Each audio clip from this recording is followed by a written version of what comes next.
Today, we're joined by Aldo Piaggio, co-founder and CEO of Polo, an end-to-end solution that helps restaurants seamlessly connect all aspects of their business, from inventory to accounting, through a single centralized platform.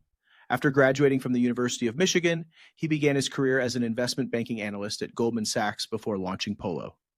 In this episode, Aldo shares the inception story of Polo, the key differences between iterating and pivoting, why he strongly believes in product-led sales, how startups can overcome customer unwillingness to pay, and more. Aldo, thanks for making it happen today, and look forward to kind of digging into PoloTab and what you guys do. Awesome. Well, first of all, thank you very much, Mac, for the time and interest on what we're building at Polo.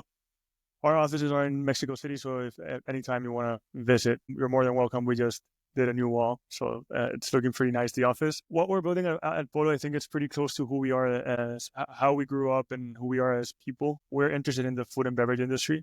We love this space a lot. I think we're in it for the right reasons. Personally, I come from a family that's involved in the whole supply chain of food and beverage. So from supporting farmers, the agriculture, producing foods and beverages, to owning restaurants and the whole distribution scheme. This is a space that's near dear to my heart. And we're building right now tech for restaurants. So coffee shop, dark kitchens, restaurants, that's what we're doing right now. It's a big space, but I think it's started with not the best options. Yeah. So for you, and we can kind of get into how you met Andres and so forth. With your background, did you always kind of know you wanted to be in this space and like bringing technology to supply chain essentially? But for you guys, it's really restaurants. Kind of like, what gave you this insight to say, I want to do it in Mexico, and story of you and Andres coming together? So I always knew I wanted my own things. I've always said that whatever is from a parent or grandfather or whatever, it's theirs, it's not mine. And I think Andres and Juana has always felt the same way. And that's how we connected well at Michigan. The three of us are engineers, so we met at the University of Michigan. And the reason why when we came together, even though we tested the US, we came to Mexico, is because I'm from Honduras, Andres is from Mexico, and Juan is from Chile. So we're Latin Americans. And it's pretty obvious that design and tech in LATAM are not the best. And that we knew that we have great practices. I've always said and swear that Juan and I make the best product team, and Andres and I are building a great business together in terms of sales and acquisition. And I say that proudly and with extreme confidence. And so that's how we chose Mexico. Mexico is a country where it has the same amount of restaurants as the US, so around 800,000 restaurants. It's pretty common to say as well that the market is smaller than what it actually seems, but I think that's our responsibility to know how to access the market and not just complain about it. So it's a huge space, it's a huge opportunity, and I think there's a lot that can be done for these restaurateurs and coffee shop owners. You guys were kind of like in the early stages of exploration, and you start to realize, okay, what is missing and why is PoloTab bringing something different? Obviously, you know this, and there's the classic POS system that's traditionally not on the cloud or something like that. And then this, I don't know, 10, 15 years ago, Toast came in. Where did you see this opportunity? Did you kind of evaluate what you guys could do? I think great ideas don't come straight up and clean. The story of Polo is not clean at all. It started because I overheard a story of someone that built an app and just sold it to a bank, and that sparked my interest to build a startup again. So I contacted like Juan and a few friends at Georgia Tech to build something. It didn't really work, but that's where the first document got written about Polo. It was called Polo Cash and Polo Business. It essentially is a document explaining how we can make finances more seamless and acquisition more, like payments more seamless, like across the field, because you pay the restaurant with a method, you pay e-commerce with another method. Like, it's too many methods to pay. It's not seamless, So that's how. And the last paragraph in that document talked about making payments seamless at a restaurant, and that's like where the wedge at restaurants came into play. And then together with Juan and Andres, it came from just being like a payment solution to becoming this like big data company for restaurants. So again, it's a bit of a messy story, but it made sense building it. And I think what makes us different from the beginning is that we are not Toast for LATAM. I hate that saying. We're not Toast for LATAM, we're not Squared for LATAM, we're not whatever for LATAM, X for LATAM. I think that if you start off your career and your journey copying someone else, you're doomed from the beginning, because you're going to wait for someone else to make a step before you make the step. Said that, of course, there's a lot to learn from Toast, Square, and these big players, because if they dominate a market, it's because they're doing something extremely, extremely right. But if I just copy toast and bring it to Latam, then you become a player in a fragmented space. And that's not the goal. We were delving deeper and deeper into restaurants and the restaurant tour space and understanding the pain point. Do you realize that people don't really know what's going on? Pain points and pains are just considered normal. What exists is considered normal. And the way I like to frame it is, if you live in a city or a commune where all you know are bicycles, and the first time you see a motorcycle, you're going to be impressed. And I think that's what's happening in this space right now. It's super big. There's a lot of restaurants, there's a lot of coffee shops, but it's super, super forgotten. Like, it's extremely forgotten by many different places. Like, it's not one to blame, right? It's many factors to blame. And that's when we realized that there's an opportunity to make things actually different. And that's just the start of the last 2 years. For you guys, when you guys first started going to market, what was the reception like from these restaurants? But yeah, it sucked. It was horrible. We stuck with the first idea that was making payments seamless at restaurants. And that's where we created our first product, which is a QR code. Like, this is literally a QR code that we sent to make at China 2 years ago. And the idea with this was not only to, like, you scan it and you see a menu and it's digital, but it used AI to translate automatically, like, the languages, like respecting proper names. So Cerveza Corona wouldn't turn to Crown Beer. It would say, like, Cerveza Corona. It would aggregate customer reviews and, like, give you like a smart insight of what your customers are thinking about. And it would also tell you, if Mac scans this without you making an account, are you a new customer or a recurring customer? And that gave you, like, interesting insights. And that's when, one, Andres and I would walk the streets of Mexico City and Monterrey to, like, knock on doors and sell to restaurants. Two, that's where we created an Excel of more than, like, 2,000 restaurants that said no to us. Three, that's where we learned the true pain points of restaurateurs. Four, that's when we realized that this space is extremely, extremely, extremely integrated. Like, no one would open their APIs for us to integrate. It was never a goal to build the point of sale, but no one would open their APIs. And that's when we realized that in the point of sale landscape in Mexico, and this is true for, like, every single field. So if you're looking for a quote, because I know one of your last questions is an advice. It's easy to look at a business and think that people know what they're doing. When you think like that, it's easy to be scared away and not try. And that's when we realize that people don't really know what they're doing and that we could do it better. And I think that when you're in a startup, it's your role to make bets, and that was our bet. Especially that was Andres' and Juan's bet. That was an interesting point you made about you compiled a list of 2,000 of restaurants. What was the primary reason why they said no? I mean, I'm sure there was a lot. What was the theme? And you started to see some more points, and then you realized, wow, we need to do this POS system.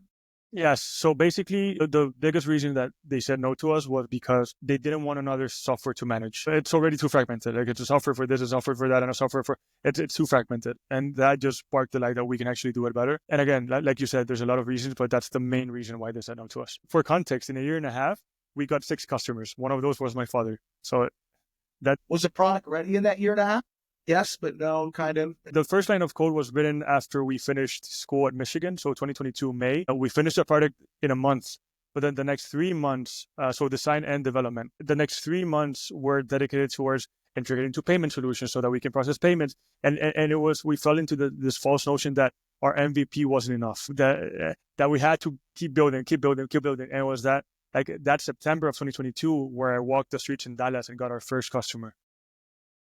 And I was like, all right, the product is ready to be used. Like, there's value to be added with this product. And that's where we fell into this, what's the phrase that YC uses? Tar pit of an idea that it's selling. And so we walked the streets, and that's where we compiled this Excel of more than 2,000 locations that ended up saying no to us. Quickly hit the YC experience. What was the biggest takeaway from YC that helped?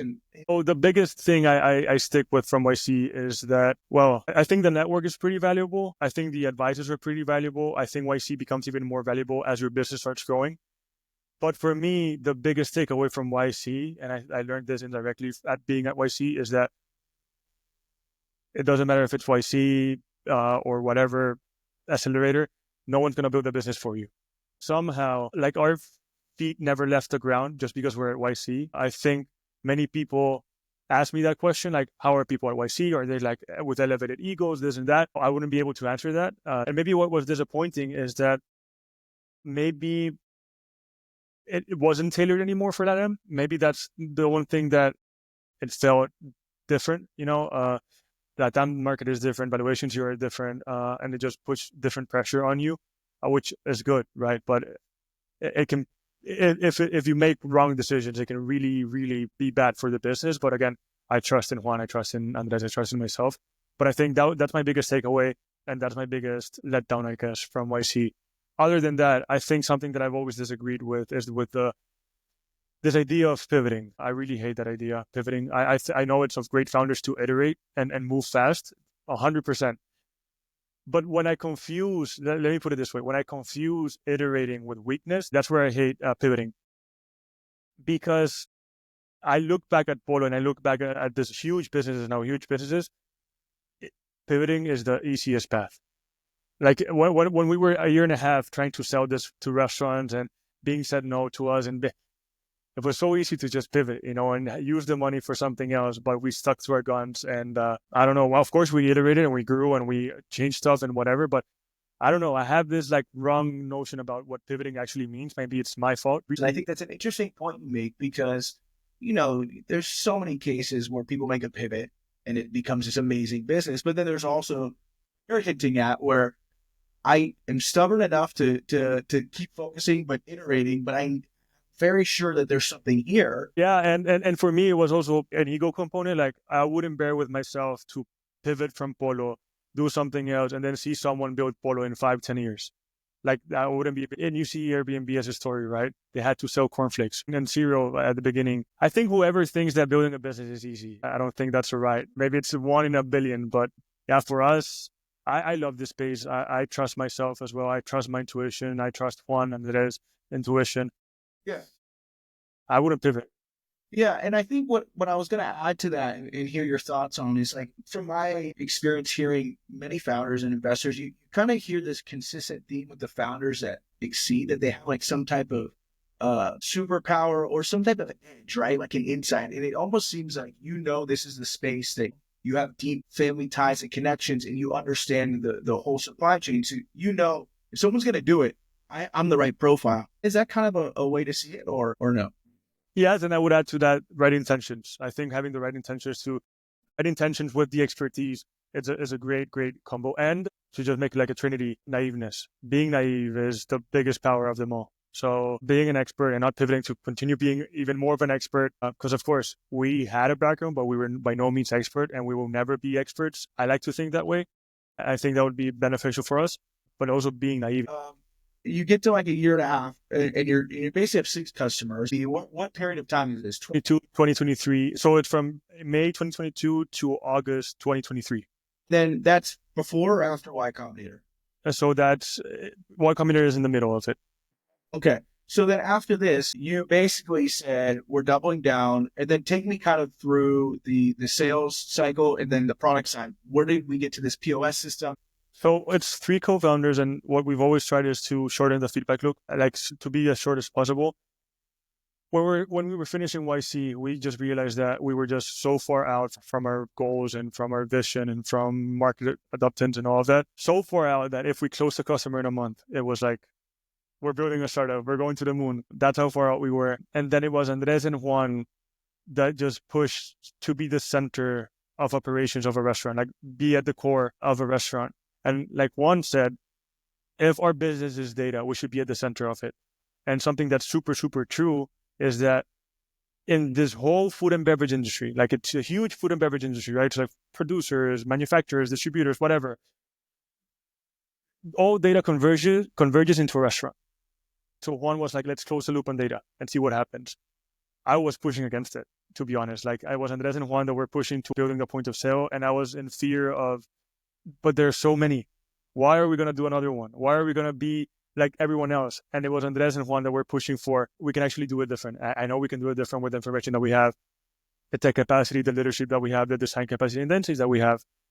And as we delve deeper and deeper and deeper, we just realize how fragmented not the market is, but the competition is. How their tech stack, their product quality, just everything. And so that we decided on August of 2023, developing and designing our point of sale.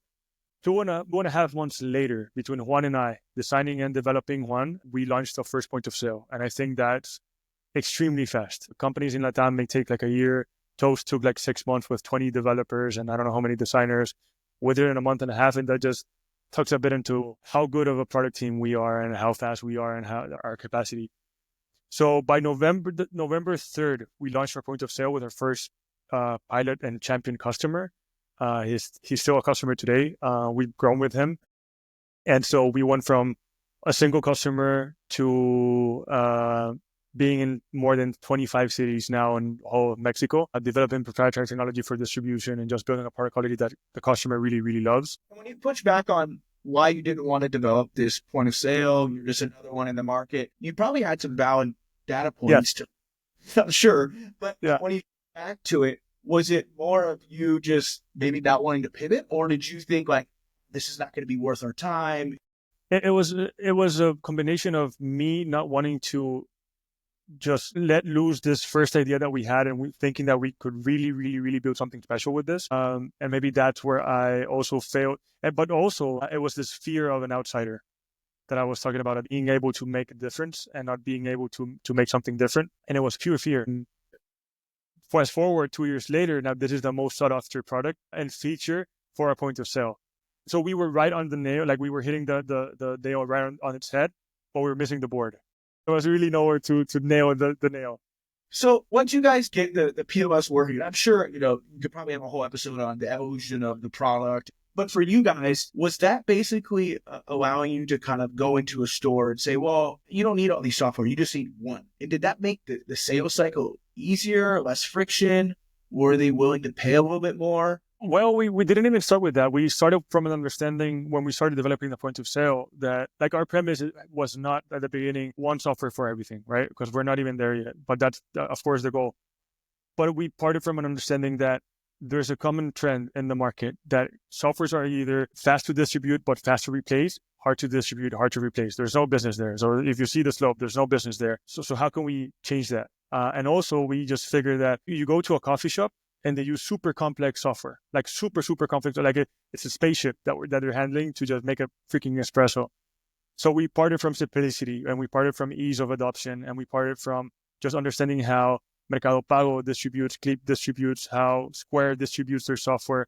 And it's like, okay, they're doing this for like super simple commerce. Can we do it for super complex commerce, which is the most complex commerce in the world is restaurants. And we could talk about that for hours. And talking about one software for everything, I would stop you there and tell you, first, we're solving operations. Now we're transitioning to solving management. And then we're going to solve payments. And then we're going to solve everything from payroll to hiring to finding a location to becoming a true data company. But again, we started from simplicity and a deep understanding of how the market works and why it doesn't work. And how can we just go against everything that's been practiced so far. And for you guys, as you guys evolved the product and you built the POS, did the customer profile of who you're going after change? No, that's also super important. A super organized ICP. And our first type of customer, we used to call it counter first customers. So think of your wannabe Starbucks. Think of your small coffee shop that all you do is make the line, order and pay at the moment. So no open tabs. It's basically this type of customer where you go and pay no open tabs, no nothing, right? A year and a half later, we're still focused on coffee shops and bakery shops. Right now, we're launching our delivery integration platforms, but we're not diverging from our ICP. I think that's something that makes us different, and the reason why our customers appreciate and love us is because we're super organized in our priorities. And when we do that, every product that we launch, the customer feels the immediate impact, right? But something that I say in sales, like every time, is I will never sacrifice the experience to guarantee the sale. Like never. Like I don't care about guaranteeing the sale. I care about guaranteeing the experience of the customer. And that's what fueling our growth. And so in a nutshell, I'm doing everything that's counterintuitive. When I spoke with VCs, they were complaining about my ICP just being coffee shops in a time where we were trying to sell to everyone. And after talking to VCs, I doubled down, tripled down on just coffee shops. They were complaining about the hardware being too expensive. I increased the price, and now I'm selling more. So I'm disproving a lot of points because it's also doubts that we have, right? So it's VCs that are vocal. It's us that we have those doubts also internally. And I think having an organized ICP is super, super valuable for the beginning, and it's a step at a time. Yeah, and from that standpoint, has that helped you? Obviously, you guys with customer retention, the churn. Yes. Okay, well, we could serve a bunch of people. We're growing, but your churn's Yeah. 30%. And right now we're growing and our churn is 4% annually. And so that speaks to customer retention and the appreciation of the products that we're building. And every churn that we've had is not that we've been replaced, is that the business just goes out of business, sadly. And of course, that's something that we want to solve in the future. It's core to who we are as company builders, but that's another story.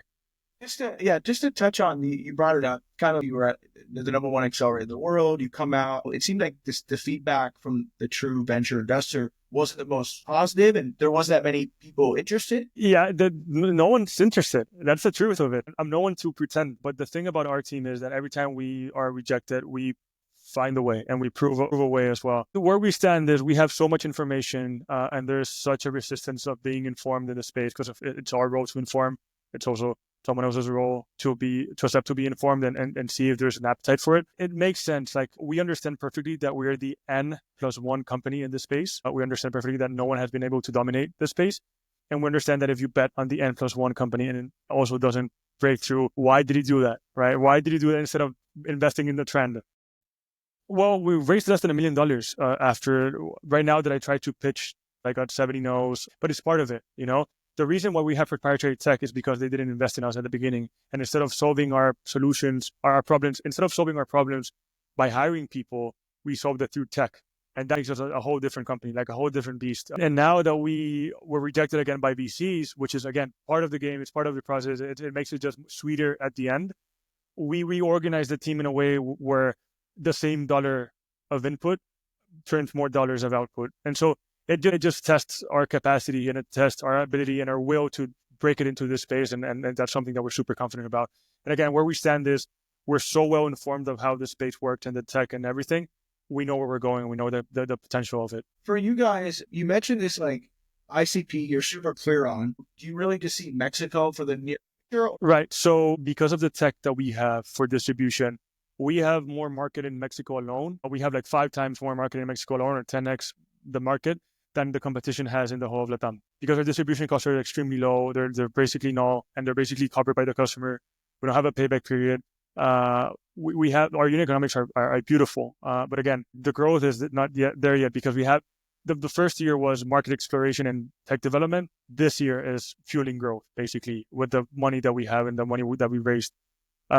So right now the focus is just Mexico. There's a huge opportunity here and we know what we're aiming for. We're super excited for it. But then you go from your initial idea to expand to Latam to then having customers in like Tijuana. All right. So we don't serve the US right now, but we know that in acquisition costs, we can beat Toast and Square, like in distribution times, distribution costs, acquisition costs as well. And so there's a huge opportunity to test San Diego in the future and then get into California and the US. But right now it's Mexico.